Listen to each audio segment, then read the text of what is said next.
Welcome back to the channel. I hope you will be absolutely fine. আজি নতুন এটা video লৈ আপোনালোকৰ কাষলৈ আহিছো। আহকচোন ভিডিওটো আৰম্ভ কৰোঁ।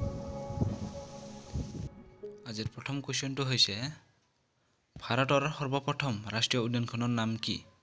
এনসাৰ জিম কৰবেট ৰাষ্ট্ৰীয় উদ্যান। নেক্সট কোৱেশ্চন বনৰীয়া ঘোঁৰা পোৱা একমাত্ৰ ৰাষ্ট্ৰীয় উদ্যানখনৰ নাম কি? এনসাৰ হ'ব ডিব্ৰু-চৈখোৱা ৰাষ্ট্ৰীয় উদ্যান।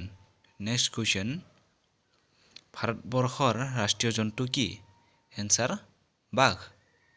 নেক্সট কোৱেশ্চন ভাৰতবৰ্ষৰ ৰাষ্ট্ৰীয় গছ কি? এনসাৰ বটগছ। নেক্সট কুৱেশ্যন অসমৰ প্ৰথম মহিলা মাউতজনীৰ নাম কি? এনসাৰ হৈছে পাৰ্বতী বৰুৱা। নেক্সট কুৱেশ্যন অসমত কিমান প্ৰজাতিৰ কপৌ ফুল অৰ্থাৎ অৰ্কিড আছে? এনসাৰ হৈছে 293 বিধ। নেক্সট কুৱেশ্যন বিশ্ব পৰিৱেশ দিৱস কিমান তাৰিখে পালন কৰা হয়? Answer 5 June. নেক্সট কুৱেশ্যন পোন প্ৰথমবাৰৰ বাবে বিশ্ব পৰিৱেশ দিৱস কেতিয়া পালন কৰা হৈছিল? উত্তৰ 1976 চনত।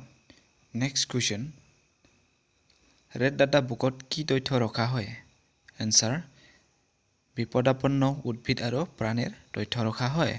নেক্সট কুৱেশ্যন আন্তঃৰাষ্ট্ৰীয় জৈৱ বৈচিত্ৰ্য দিৱস কিমান তাৰিখে পালন কৰা হয়?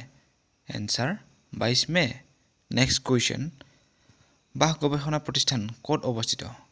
এনসাৰ হ'ব আইজল। নেক্সট কুৱেশ্যন ভাৰতত কেইটা জৈৱ বৈচিত্ৰ্য হটস্পট আছে? এনসাৰ 2টা।